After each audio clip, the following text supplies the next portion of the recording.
If your body were a house, the nervous system is the electrical wiring, the breaker box, the security system. And sometimes for a lot of us, it's the smoke alarm that goes off when you're just making toast. Welcome to the Be Well Baby podcast. I'm Dr. Emily Spaeth. I'm the founder of Be Well Baby here in Portland, Oregon, and the creator of the Beyond Birth Blueprint, where we support families all over the world. This podcast exists because pregnancy, birth, and postpartum care in this country are fragmented, rushed, and often missing the whole picture. And I believe families deserve better. Here, we talk about bodies, babies, nervous systems, feeding, recovery, and real life through a grounded, trauma-informed lens. If you've listened to any podcast in the last few years, especially in the birth, wellness, trauma, movement, or healing spaces, you have probably heard about the nervous system about 1,000 times. Everyone's regulating it. Everyone's dysregulated. Everyone's healing it. Everyone's blaming it. And if you've been listening to this show for any amount of time, you've probably noticed that almost every guest I have on mentions the nervous system at some point. Nervous system regulation, nervous system dysregulation, co-regulation, the vagus nerve, fight or flight. It comes up in conversations about birth, about breastfeeding, about infant sleep, about postpartum mental health, basically everything. And I realized we've never actually broken down what the nervous system is. Like anatomically, physiologically, what are we talking about when we talk about nervous system regulation? We all know what it feels like to take a deep breath, but that's not all that's happening when we're talking about regulating your nervous system. So today, I'm giving you the episode I wish existed when I was in PT school, because it's actually much simpler than it seems, and it's quite fun to talk about. So we're going to get into the anatomy because you know I love anatomy, and I promise that I will make all of this make so much sense to you and actually very, very relevant to your life as a pregnant person, a new parent, or even as someone who works with families. By the end of this episode, you are going to understand what your nervous system actually is and what it does, the different branches of the nervous system and the different nervous systems inside your body and what each of them controls, why this matters so much during pregnancy, birth, postpartum, and for your baby's development, and how to actually use this information in your daily life. Plus, I promise to keep it really fun. So what even is the nervous system? At its simplest, your nervous system is all of the nerves in your body, including your brain and your spinal cord. It is your body's communication and safety system. It answers 3 core questions all day long. Am I safe? Do I need to act? Can I rest? So those 3 questions are, am I safe? Do I need to act? Can I rest? So every sensation, every emotion, thought, reflex, breath, heartbeat, contraction, orgasm, letdown, flinch, or sigh is happening because of your nervous system.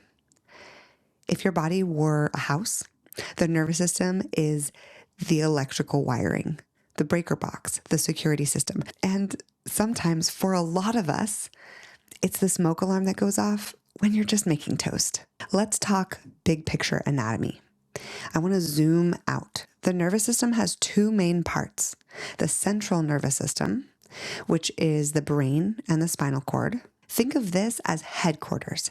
This is where information is processed, decisions are made, patterns are learned, and memories are stored.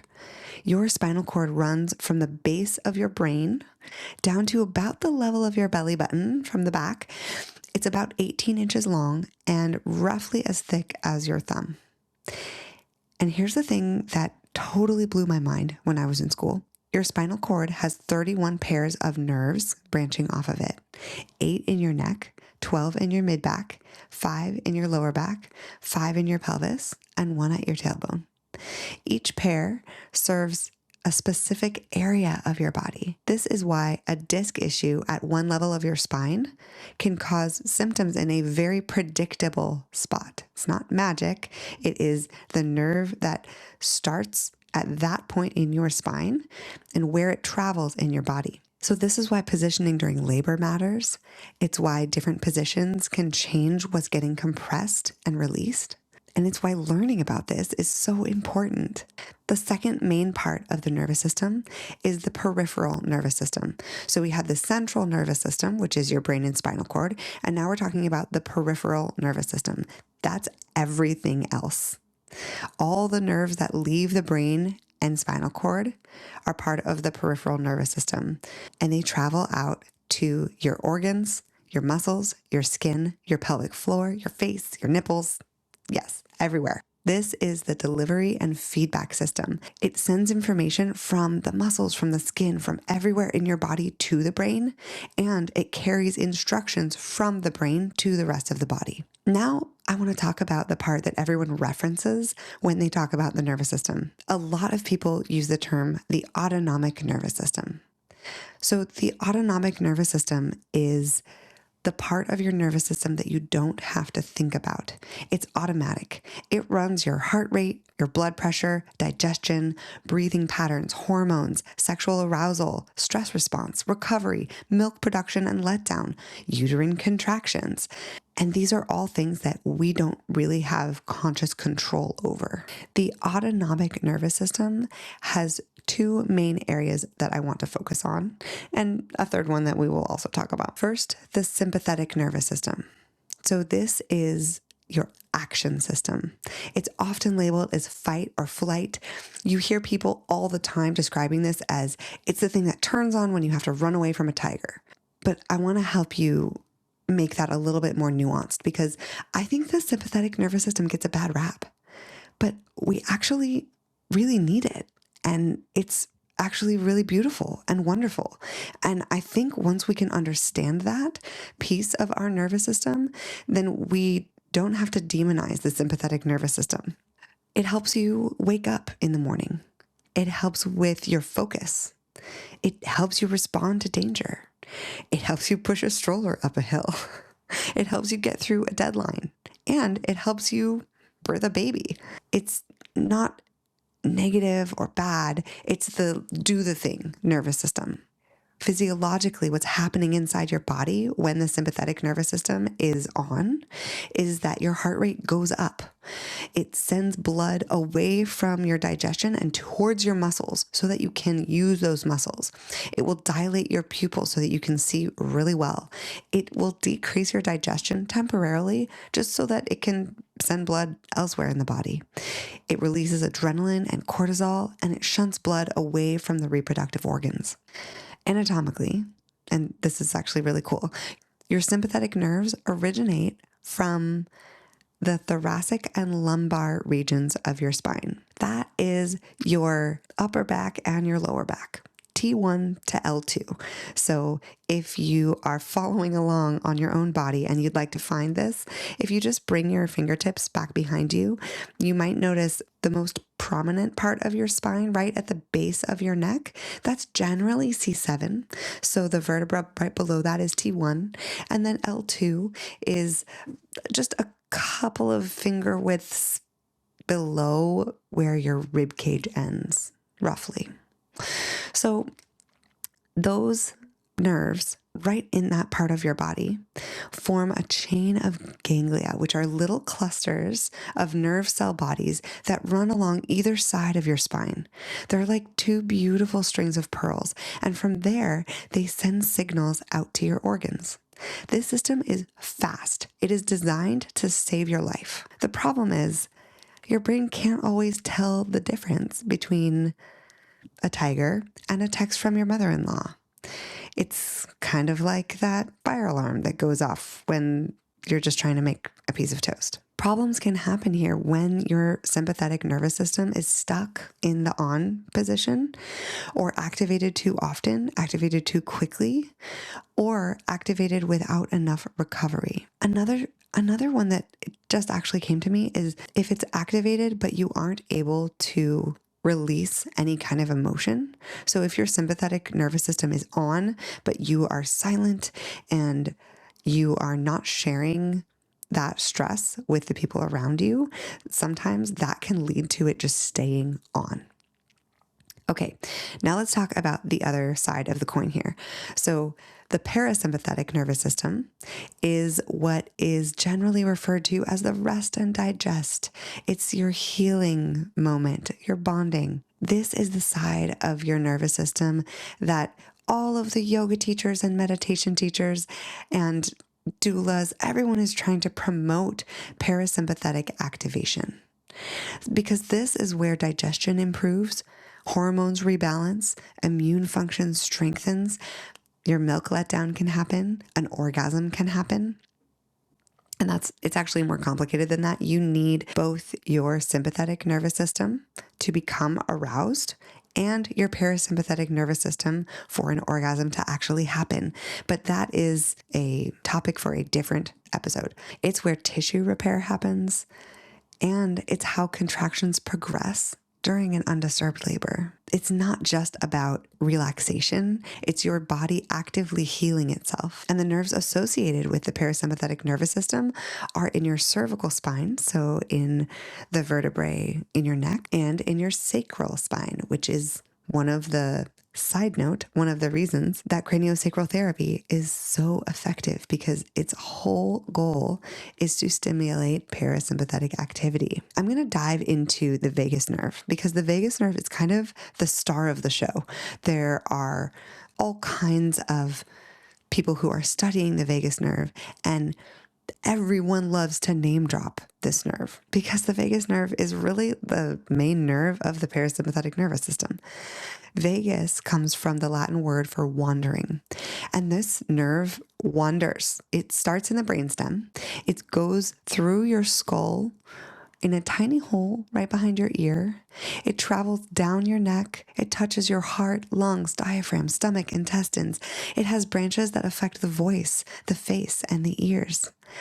If you're listening and you're like, wow, your voice is kind of raspy this week. Yeah. And I've told many people this in the past few weeks. It seems that when I am overexerting myself, I'm pushing myself too far, my voice is the first thing to go. And knowing what we know about the parasympathetic nervous system, this makes a lot of sense. So this is why slowly exhaling matters. So if you think about the branches that affect the voice, the face, the ears, the diaphragm, the stomach, the heart, the lungs, this is why everyone is trying to tell you to exhale longer than you inhale. It's why humming is so effective for calming yourself down. Gargling is really effective. Singing, it's really, really hard to sing and also be stressed out at the same time. Eye contact is so important, and cold water on your face can just be such an amazing tool, because this nerve is deeply tied to safety, connection, and social engagement. And fun fact, about 80% of vagus nerve fibers are afferent, meaning they send information from your body to your brain, not from your brain to your body. So it's not that necessarily you are seeing something.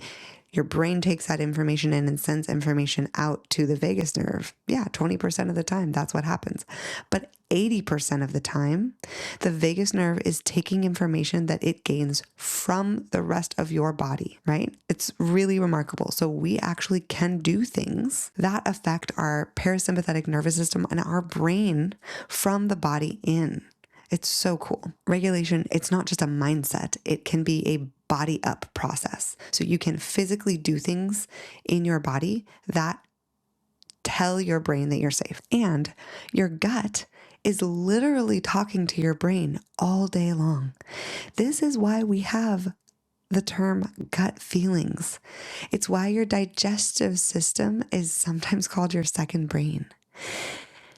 And here's something that really matters for pelvic health and birth. The parasympathetic nervous system also has nerves coming from that sacral spine. And these control your bladder, your bowels, and your reproductive organs. This is why stress affects your pelvic floor. It's why some people can't pee when they're anxious, why sexual arousal requires feeling safe, and it's why birth progresses best when the birthing person feels unobserved, private, and protected. You probably already have one of these, but if you don't, I wanted to tell you all about the Oura Ring. I started using it postpartum with my second baby so that I could actually see how poor my sleep quality was. And watching the subtle shifts over time has been incredible. It tracks your heart rate variability, your sleep, your recovery, even the little changes in your body temperature before you notice them. It was really amazing to see my stats change throughout my third pregnancy and then watch them improve postpartum. One of my favorite things, it actually gives me permission to rest. And as someone who struggles to rest, that is everything. It really points me to recovery in a way that nothing else does. You can click the link in the show notes for 10% off your Oura Ring, or if you already have one, grab one for your bestie or your mom for the holidays. They deserve rest too. Your vagus nerve can actually be toned. And if you've heard people talk about vagal tone, higher vagal tone means that your body is better at returning to calm after stress. And if you have lower vagal tone, then it's much harder for your body to return to a baseline calm after a stressful experience. So I'm going to tell you just a couple of things that build vagal tone, because I'm sure you're sitting there being like, well, what do I do if there's just a couple things I can do? So one of the things that helps to build vagal tone is slow, deep breathing. Now, one of my favorite things to do that actually impacts your nervous system is one type of breath. And it is just this. This is something that I've used in yoga classes since I started teaching in 2009. It's called a physiologic sigh. And I was just listening to a Huberman Lab episode where he says this is the best tool, the very best tool to increase your vagal tone and enhance your parasympathetic nervous system. So let me teach you. So you'll just take a deep breath in through your nose, hold at the top of your breath for just a moment, and then sip in a little more breath. Just a little bit more, and then breathe out through your mouth.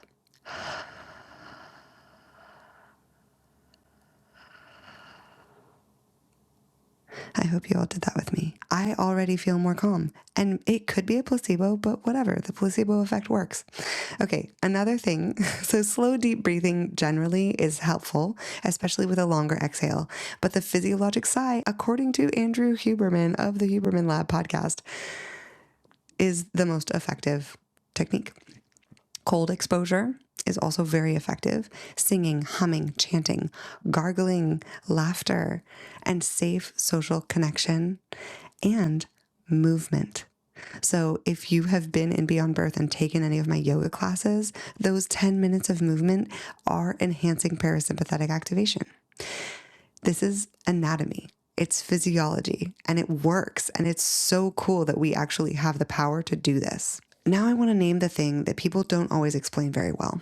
There is a state beyond sympathetic and parasympathetic. This is the freeze or shutdown state.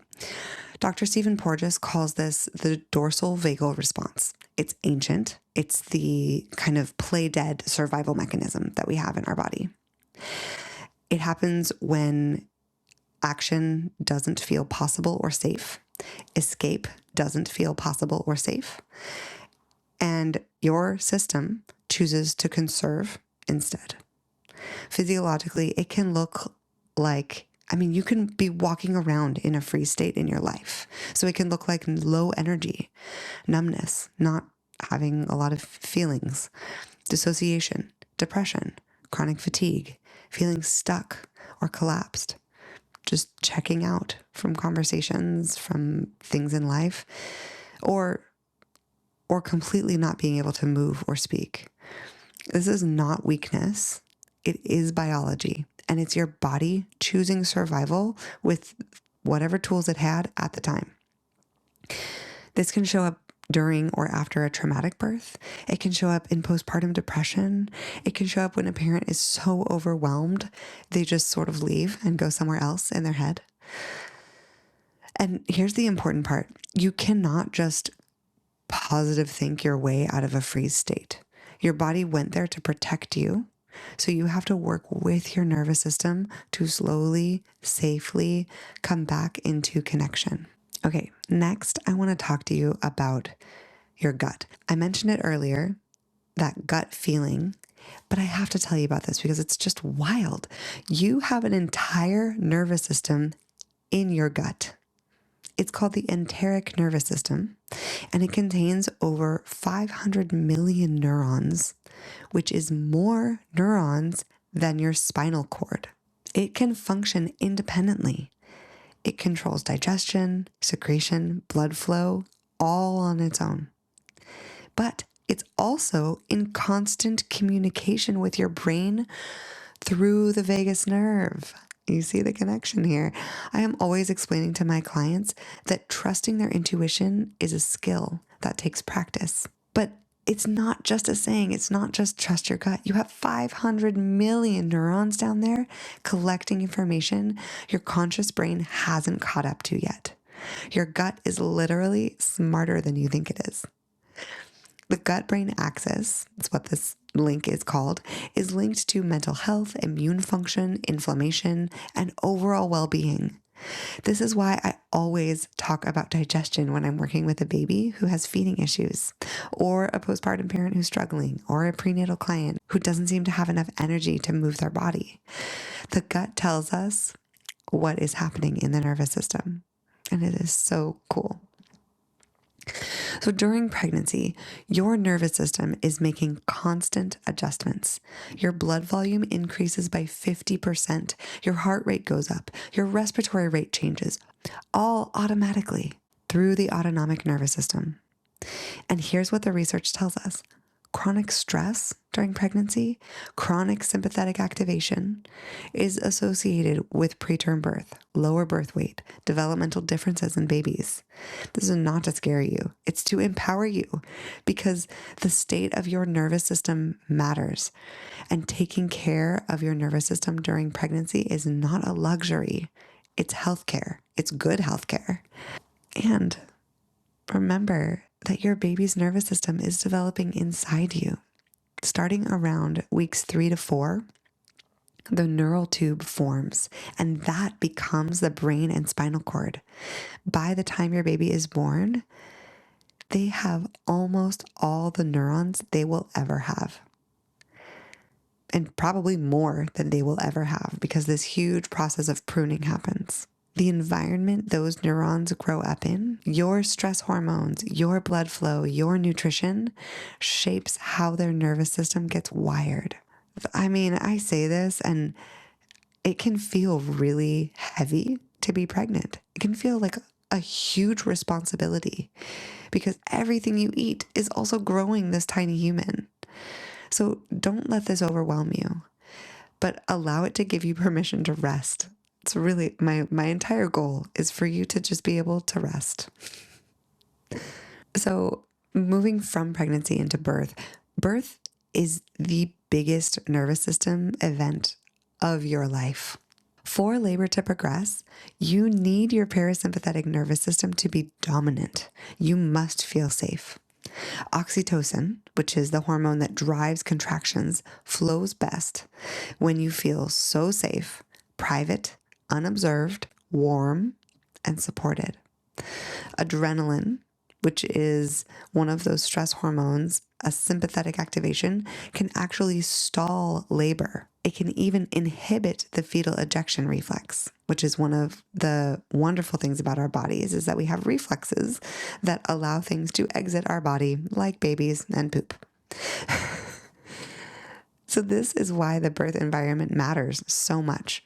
Bright lights are sympathetic. Strangers walking into your room, sympathetic. Feeling watched, feeling judged, sympathetic. Fear, sympathetic.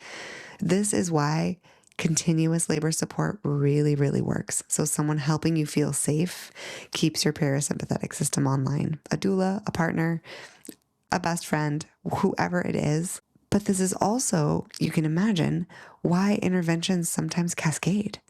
A shift into sympathetic activation slows labor, which leads to interventions, which can cause more stress, which leads to more interventions. Not always, but often. And for your baby, being born is the biggest nervous system transition of their entire life.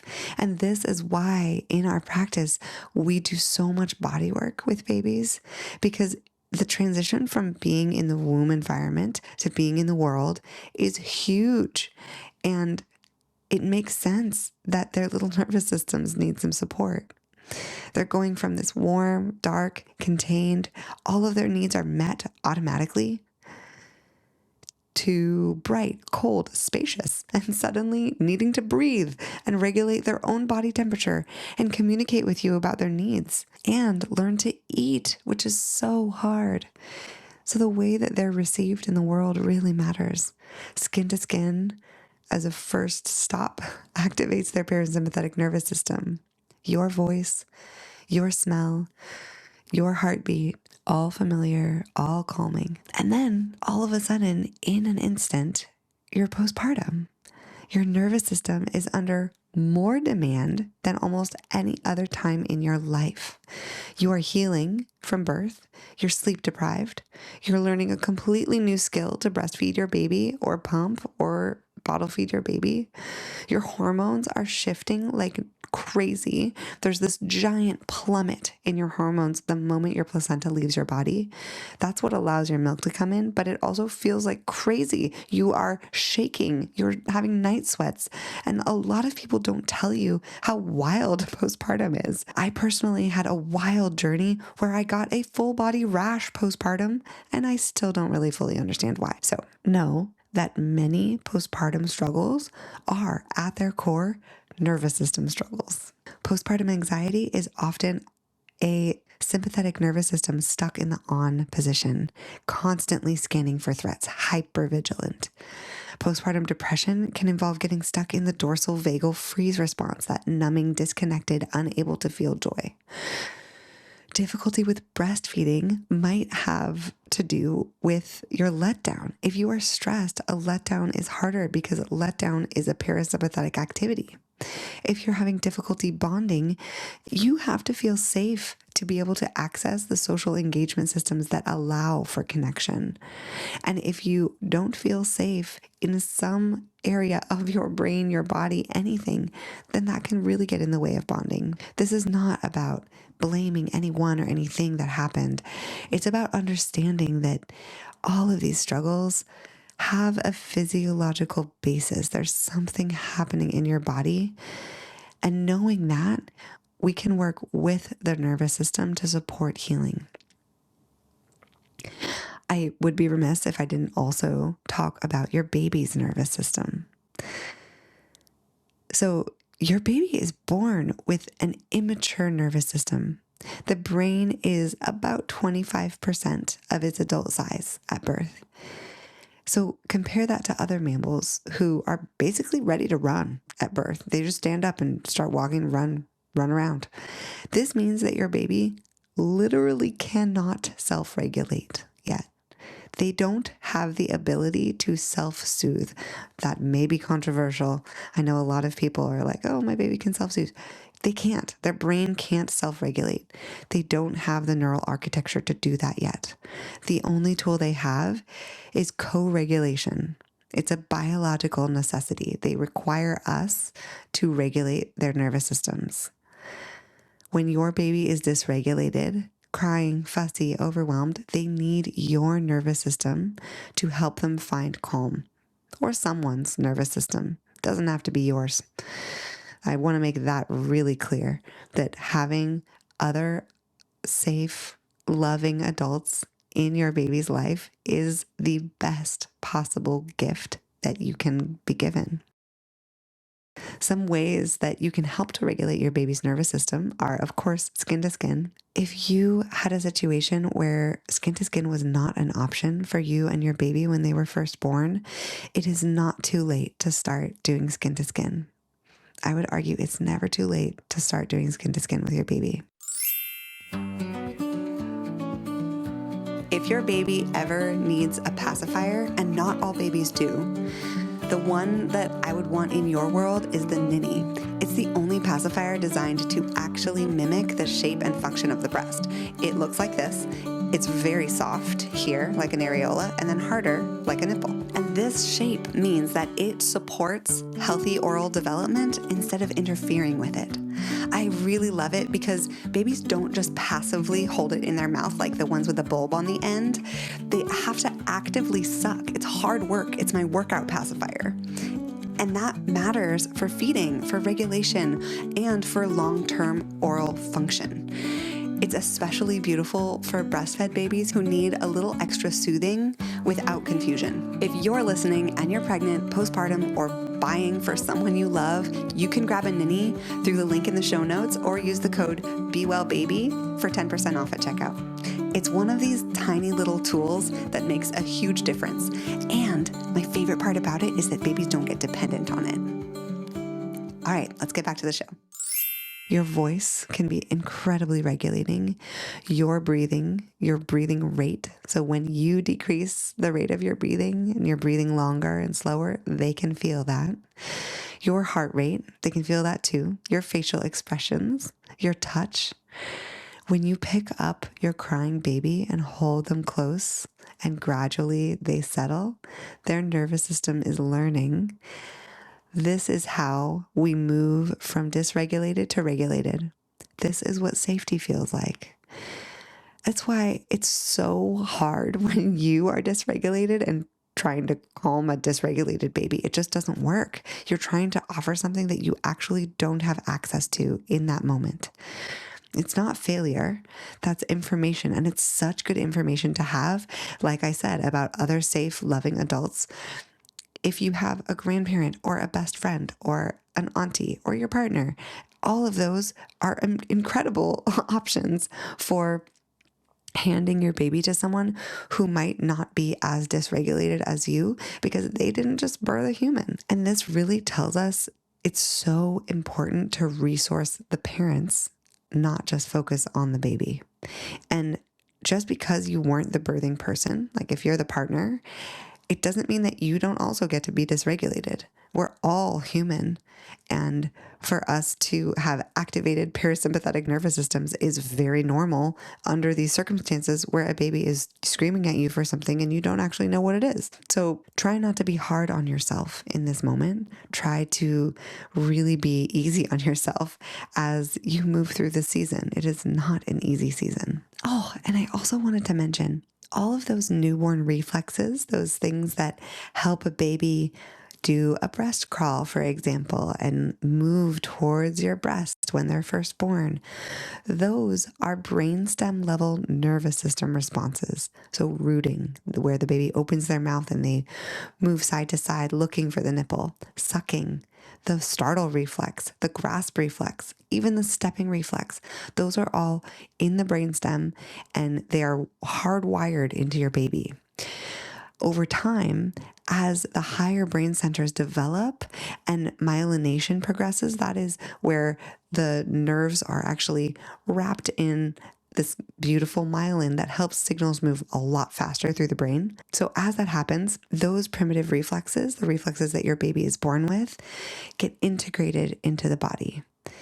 And more sophisticated voluntary movement emerges, which means they get to decide, okay, now I'm going to open my hand and grasp this object, bring it to my other hand, and let go.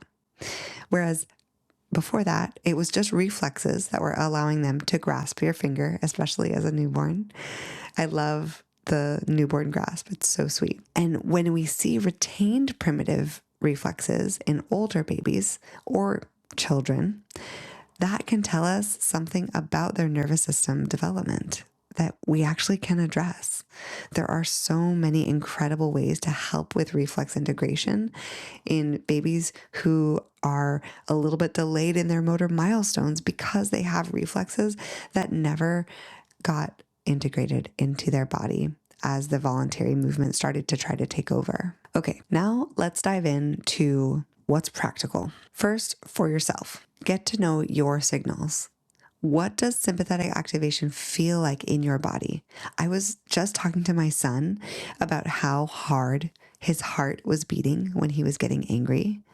And we put our hands both on his chest for him to feel his heart just beating out of his chest. For me, my shoulders start to creep up. My breath gets really shallow.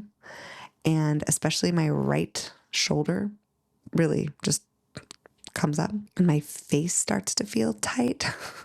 So just start to notice in your own body, what are your signals so that you can catch it early?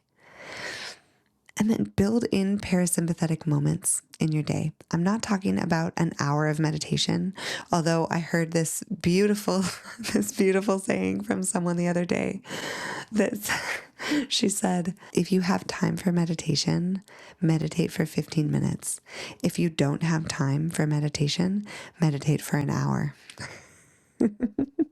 Such a good saying. I know it's a saying and I'll have to look up where it came from, but the truth is really there.